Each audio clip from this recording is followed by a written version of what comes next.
Hello, so you join me here again for another quick video on the YouTube channel. I've actually just purchased a CLD-515, which is basically, it's basically what happened was the bloke had sold it to another fella, and obviously it arrived to them broken, and he listed it on eBay for around about £50. And I basically said to him, look, says I'll offer you £25 for it. Simply because it ain't working. It's probably going to be scrap anyway. I end up in the recycle bin, so 25 quid for £25 sterling for something that you don't throw in the recycle bin, I don't think is half bad. So he's going to ship that to me for another 25, so it'll cost me about 50 UK pounds.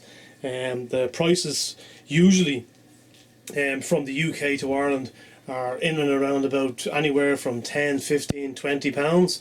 But prices now have went up, and they've probably increased their prices due to the current situation and more people getting deliveries to home, so they're figuring that maybe social distancing or costs associated with that, I don't actually know, but could be that, or could just be hiking the price up because they can. Anyway, it doesn't really matter. The machine we're looking at here today is a machine that was sold to me as a working drive. Now what I did was, first thing I did actually was I actually changed the power cable from the French to the UK style 3-pin, which I'm actually going to take off this because this power cable is going to be going in the bin. You may have noticed the problem with it already, so I'm just going to show you this. So there's your neutral is blue, earth is green, live is brown, and the cable grip is at the bottom here. Do that. Yeah, I just want to bring you through this drive just to show you what the problems were with it. Now, this drive cost me €100 including shipping to come to me. Okay, so that's a reasonable price to pay for one of these drives. This is the CLD-310 series. As I said before, the 310F is the French one, 310S is the Spanish one. And then there is the 315. Now there appears to be two different versions of the 315. There's a 315 which plays back the PAL and the NTSC, and it's 315 that plays back the PAL and the NTSC, but also has an AC3 out on the back of it. It appears from listings that you can't tell it from the front, because all the listings will have the picture of the front with the number on it. And the number is it's not just off screen, but it's just down here. Okay, so you'll have a number here saying CLD-S310F in this case, so it'll be 315. Okay, but the problem is there's two versions, as I said. So one has the AC3 out on it, and one version doesn't seem to have that at all. So that's something to look out for. Ask the seller to take a photograph of the rear of the machine and see if it has that AC3 outlet.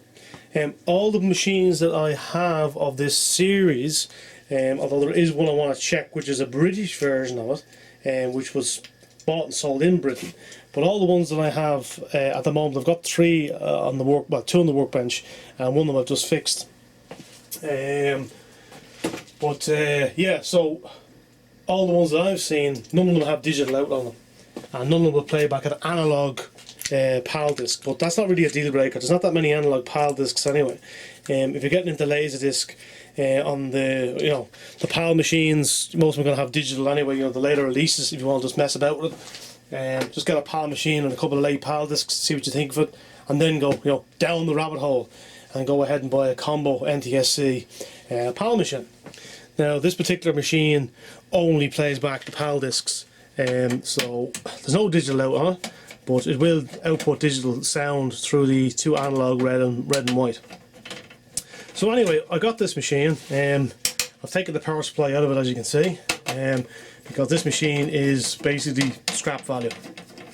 One of the things that got to me when I bought the machine was a SCART lead included. Now I did buy a dud CLD-D590 from Germany, which I knew was dead. I bought it as a dud for parts not working, and the issue with that was the laser. So I replaced the laser in it and it worked, and I'm still using it at the minute. My two main machines that I use are the 590 and the 925 PAL NTSC version. The 590 is only an NTSC only machine. I'm led to believe that the 590 and the 390, and there's another one there as well, 590. Ooh, I think I got that wrong. I've got the 570, I think.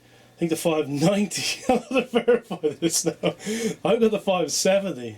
No, I haven't. I've got the 590. Ah, that's what it is. Yeah. So there's the 390, okay, which is an RCA video out only. There's the 590, which is the RCA and S video, and then there's the 790, which I don't have. I haven't seen it, but I'm led to believe it has digital field memory, which is what the 925 has. In other words, you press pause on a CLD disc, you get a still image on the screen. Most of the machines only get a still image if you pause on a CAV disc, which is the constant angular velocity disc, or the standard play discs. So that's the reason. I haven't seen that machine, but apparently the 390, the 590 and the 790 are a Hong Kong only machine that was sold and manufactured for the Hong Kong market. So the two that I required, one was from Germany, the high-end one, and one of them was from England. And it was interesting because I didn't know this, and they seem to be a rare beast, but they're two beautiful machines, and the NTSC playback on them is out of this world, I think. I had a 2950 and a 1950, and the NTSC and the PAL playback are good on it, but the 590 and the 390, mind blown. You know, absolutely. The NTSC playback is fantastic. And the great thing about it is they're multi-voltage. They're 220 and 115. So because they're from Hong Kong, you know, they would have been former British colony, all that crack. So they use the 220, the real voltage. None of this 115, 110. You know, that's for amateurs. You want to double that voltage, you know. Yeah, real men use 220 volts. You know. Okay, so I put a disc in the machine. I changed the plug cable. I tried to put a disc in the machine, should I say. The drive door would not eject. It just made a horrific noise. So I took the cover off, and I discovered there was a CD still jammed inside it. So now I have two mysteries. Mystery number one is I have a SCART lid. Why did he give me a SCART lid? And mystery number two is the CD stuck in the machine. And this machine was sold to me as working, so that immediately rang an alarm bell in my head. I was like, I've been sold a machine that he may have tried, it may have worked, and it died on him, and I just sold it as parts are not working. And they were very eager to sell it to me too, but you know, like I said, for 100 quid I was going, yeah, alright, you know what I mean, this isn't crazy money, you know, I'll take a chance that the machine is working in that sense. And I was expecting to be cleaning it up, that sort of stuff, and I did. There was an awful lot of crud and crust, you know, on the outside of it. Actually, I expect that, you know, that sort of prices, you know, sort of what do you hope? But it is supposed to be playing back disc, so I expected the playback disc, maybe roughly, maybe badly, but there we are. Anyway, I managed to get the drive drawer, which had basically been jammed in sideways. I managed to get that out. The drive drawer front, I actually have it here. I actually had to glue a piece back on this because this was broken. So the guys watching this video, you can see what's going on. I'm far from a dishonest person. So basically this piece here is broken off, so I've re-glued that on, and that was inside the machine. This seems to be on it. Doesn't really have too much effect. All this basically does is, on the mechanism itself, it releases the CD tray. So if I do that now, you see, CD tray is released. So that's all it does. It just tells the machine which one you're going to go for, you know. This wasn't working either, actually. This flap, the spring appeared to be missing on it. It was just sort of staying closed. It's still a bit lethargic, as you can see there. It's not great, you know. So that's not, it wouldn't be great. But anyway, that was broke, so that's replaced. I replaced it with a spare part. I had to have another one. No, that's okay now. Drive drawer still isn't closed, right? I'll probably go in the bin. I'll just fix it just to try it out. Anyway, got the drive drawer out. I was about to put a disc into it, and then I noticed this. And I said to myself, what the hell is going on here?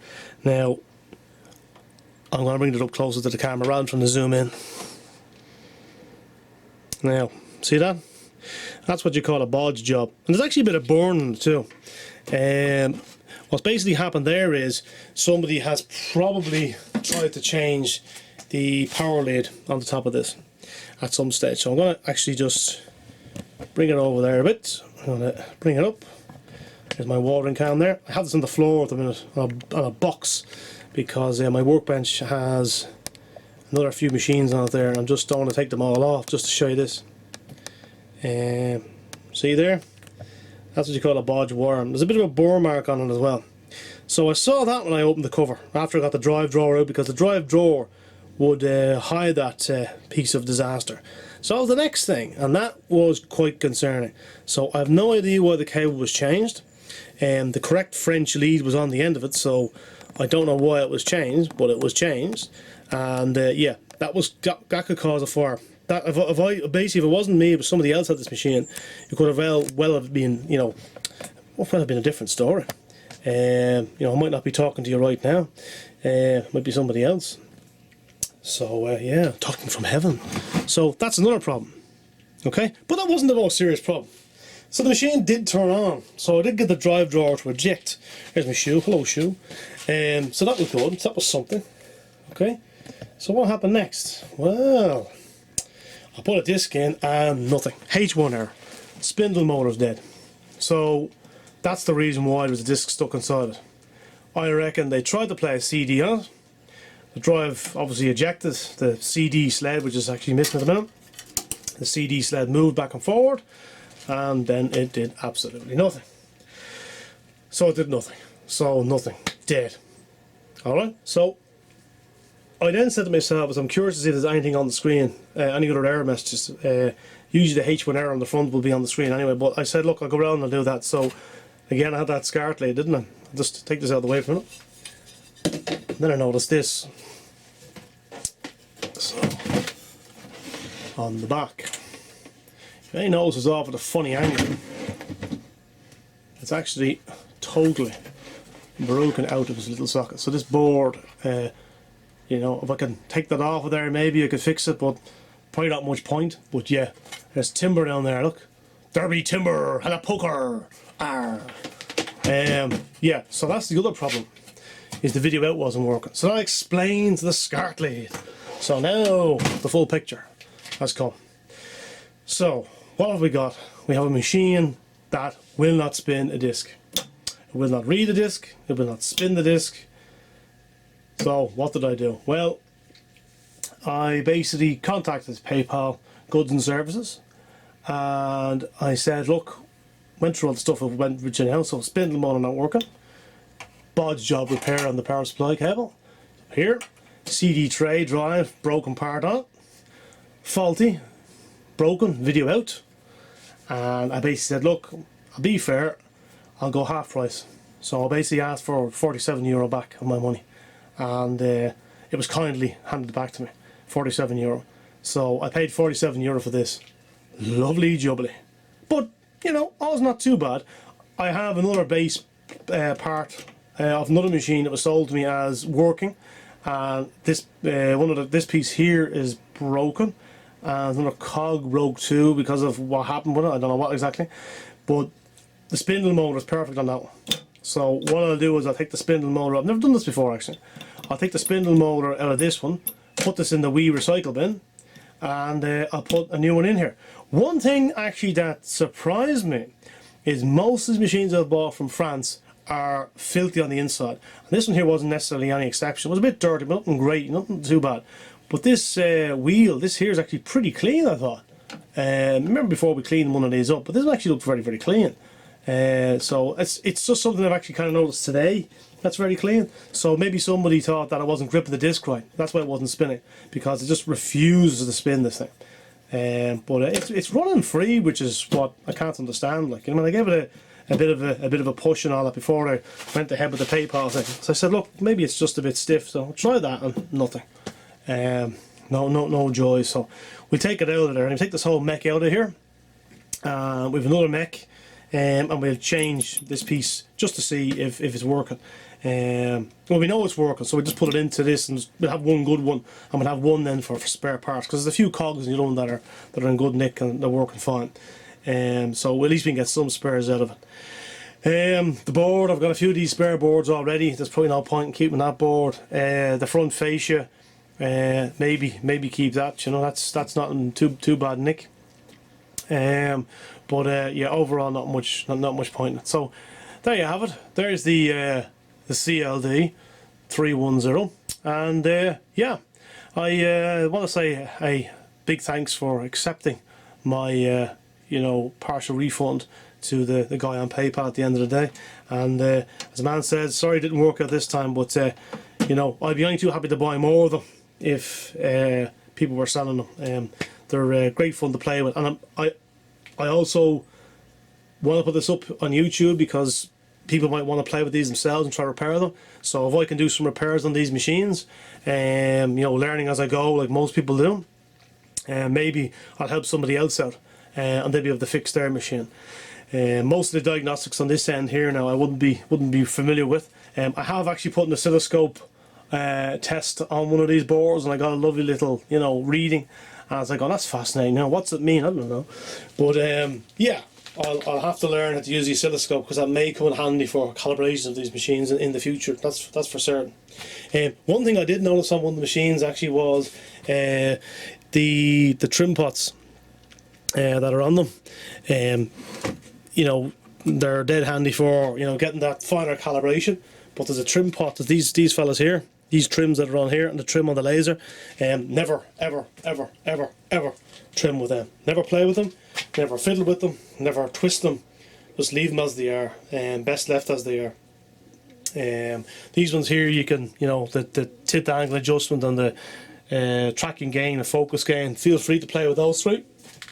There's also, there'll be two of these. There's one here missing, as you can see, because this is a single-sided player. On a dual-sided player, you'll have one here. So, you know, again, feel free to, you know, slightly adjust them if you want to without an oscilloscope. You're not going to do much harm to the machine. Most of the issues with these are going to be with the laser assembly itself not working, from my experience. But this is purely my experience of them. I am by no means an expert with laser drives. I'm just seeing what I see and repairing what I see. And yeah, that's it. So I'd just like to say a big thank you. Please feel free to like and subscribe. Sorry if it's a bit of a ramble on some of these videos, but we'll do another video and we'll replace the spindle drive motor on that video, and we'll do that for another day, another video. Alright, and thank you. Bye bye.